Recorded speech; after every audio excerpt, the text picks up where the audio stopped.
Hey there, Pisces, Sun, Moon, and Rising. It's time to have a look and see what is going on when it comes to your monthly astrological forecast for August 2022. And just a quick reminder, if you are ever interested in getting a session with me, you do need to go on ahead to my website. It's integrativemysticism.com, or you can follow the links in the down bar below. And don't forget to like, share, and subscribe. You know I appreciate it. And of course, engagement helps this channel out a lot.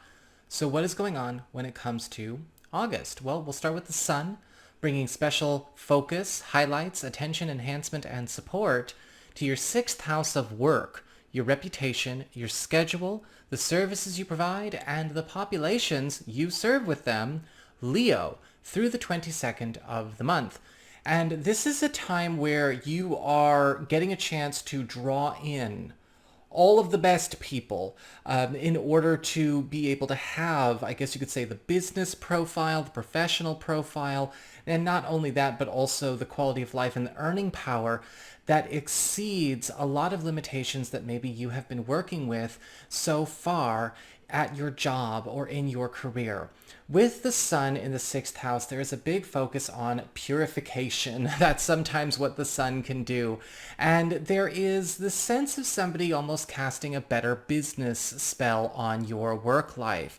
You're going to be finding you're getting a lot more value for what you're putting out there, but also drawing in the best teammates, the best collaborators, the best clients and customers with which you are going to thrive. This is also a time where your stock is rising as far as your professional power, your clout, your popularity is concerned. It is one of those periods where a lot of you are going to notice that what you are offering, the products and the services you provide, are hitting bigger spaces. They are going into a space where they're leaving a bigger mark, getting better recognition, which of course reflects beautifully on you.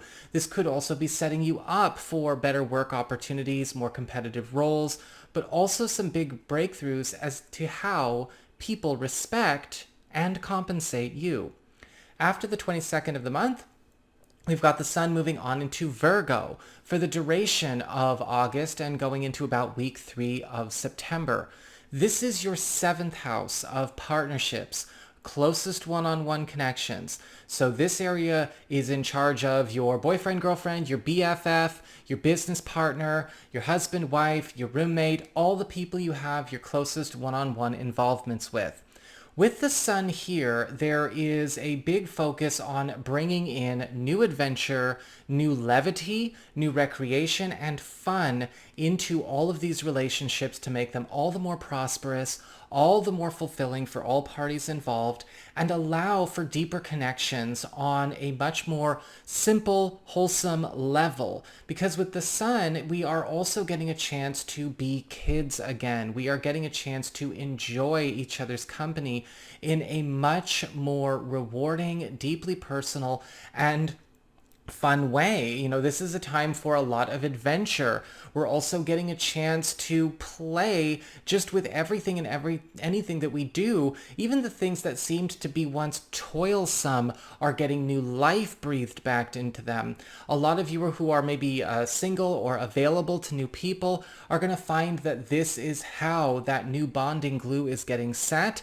And yes, even for those of you who are currently seeing somebody, or you are currently married, or you're in a business alliance, you're already in a collaboration like that, there are also going to be new contributions, new tools, new special goodies in order to raise the quality of life as well as just the overall reward, the payoff for the work that we put into these spaces. And so there's a lot of enjoyment, a lot of labors of love, but also a lot of play that's going to just transform all of the relationships that you have and the very environment and atmosphere in which they exist.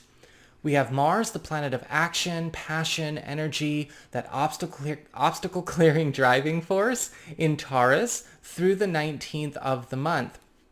This is your third house of communications, pacts, promises, commitments, contracts, your peer group, as well as helpful third parties.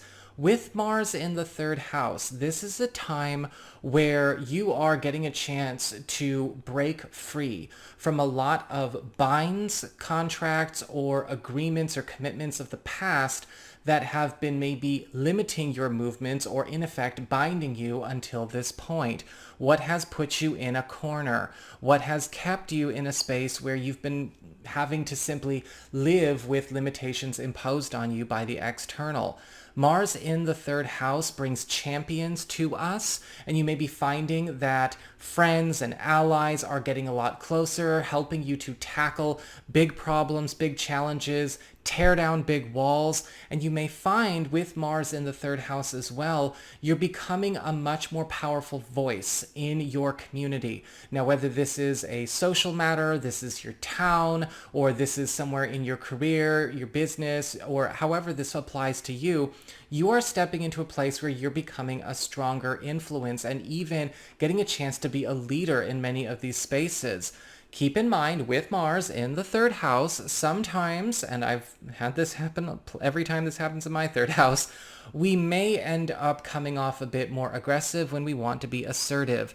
So think before you say each word, but also at the same time, don't be afraid to speak your truth. Just make sure that you also understand the energy with which you convey it, and how it's delivered is just as important as what you're saying, right? Words don't cover up the energy that's delivering them. As long as you can do that, you are going to be kicking ass this month. After the 19th, we've got Mars moving on into Gemini for the duration and going on into September.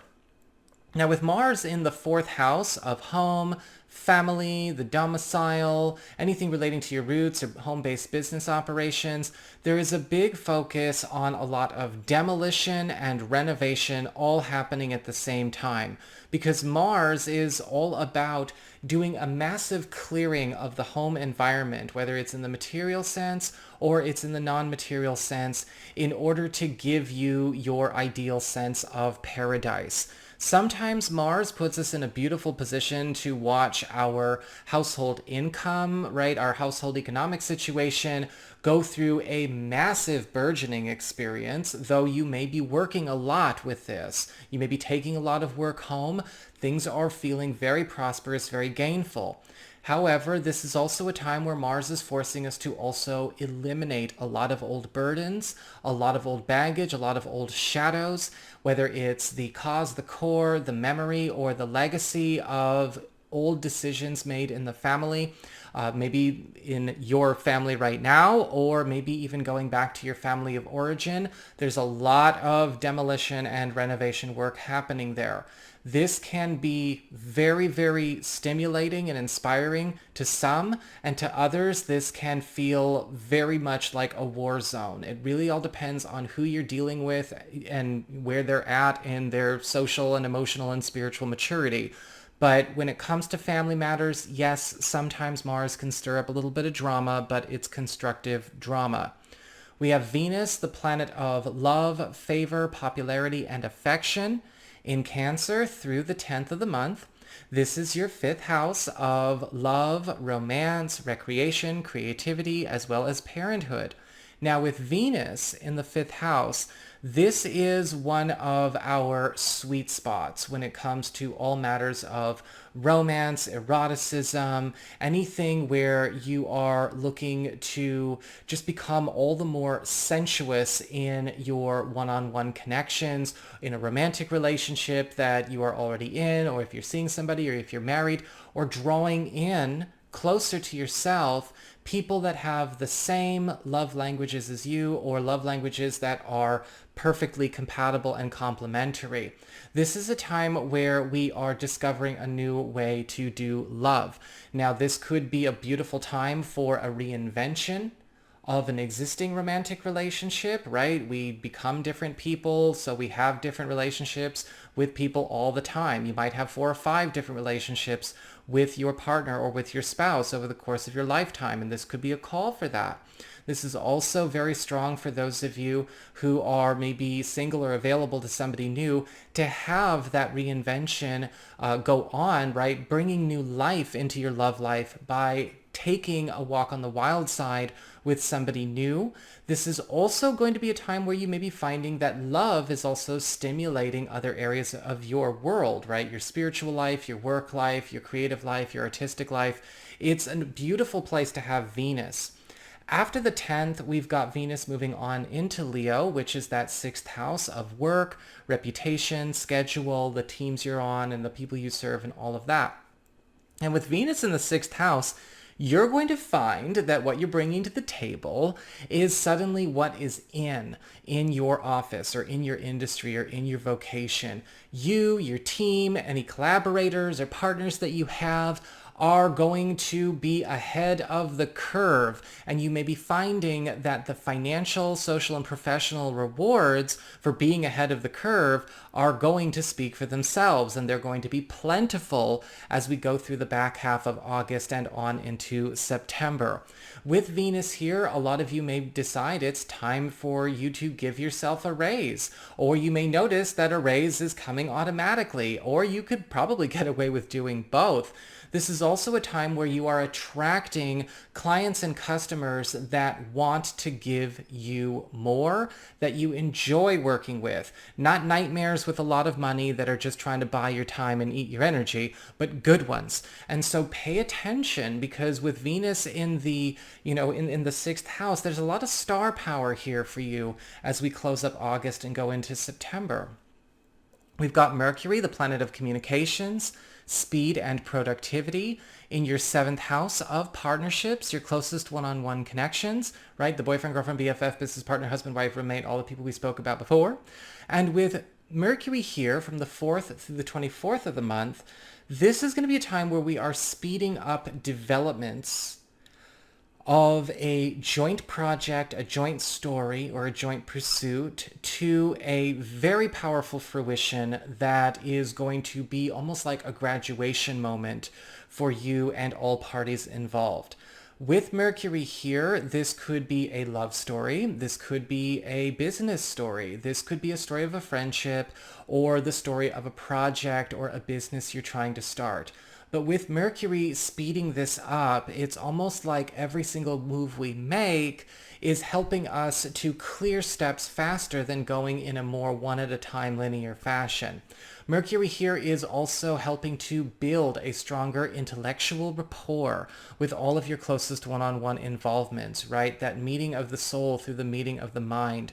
And you're going to find that a lot of your communications with your partners, with your best friends, with your business allies and collaborators are going to become all the more soul satisfying, because we're also connecting on a place where we are intellectual equals. And this is going to precipitate a great deal of new opportunities and new inventive ways to express our love and loyalty to one another, as well as create more productivity and reward for the alliance or for the partnership, whatever it is. Finally, we also have a full moon in Aquarius, right? We always close up with our lunations, our full moon. So our full moon of the month is in Aquarius, your 12th house of your past, privacy, hidden zone, or anything relating to old business or things that don't come out, into the everyday. And this is all about culminations, transitions, and endings. And a full moon in the 12th house is a bit of a tough one sometimes. I'm not going to lie. I always call this the breakdown, breakthrough full moon, because it's about purging and eliminating an old self. It's the death of a self. And in the 2-week window period between the 11th of August and roughly the 26th, 27th, you are going to be releasing a lot of things from your past that you may not have closure or resolution on, but you never would in the first place, that do need to go because they are more or less just taking up space. They're husks, they're, static entities or static memories or static stories, right? It's just kind of a block. And with the full moon here, there may be a massive clearing or a massive purge that takes place. The good news is with this as well is because of this purge and clearing, there's also a retrieval in this as well, because we are swapping out a self that was never us for a self that we've always been, as well as eliminating business that never belonged to us for what we would like to have the time, energy, and resources to finally indulge ourselves with when it comes to our own creative pursuits, our own business, living our own life, getting out of the shadows of others or the legacies of others, being able to do everything our own way. And how this applies to you in the present, of course, is going to be on a Pisces to Pisces basis, but this one is also there. We have a new moon as well, which is all about seed planting, right? New beginnings and initiations in Virgo, in that 7th house of partnerships and closest one-on-one connections. And between the 27th of August and roughly the 9th/10th of September, we've got a new established commitment getting crystallized. This could be the establishment or the codification of a new alliance in business, or maybe a burgeoning, or maybe not a burgeoning, but a fledgling alliance, or maybe some kind of new commitment in a romantic story. A lot of you who are currently single or available may meet somebody that is going to be optimal for the type of commitment that you want to have. If you're already in a committed relationship, we may be going into a space where, kind of like what we saw with Venus in your 5th house, we are starting a new chapter, a whole new book with our partner, reevaluating the direction that we're going, changing destinations as a couple in a way that's more clear and current with who we are now. And a lot of you who are in existing business arrangements may find that a new service or some kind of new income stream is coming to an established business partnership. So that is what I've got for you, Pisces people. I hope you enjoyed it. If you did, don't forget to like, share, and subscribe. You know I appreciate it. And of course, if you ever want to get a session with me, you can go on ahead to my website. It's integrativemysticism.com.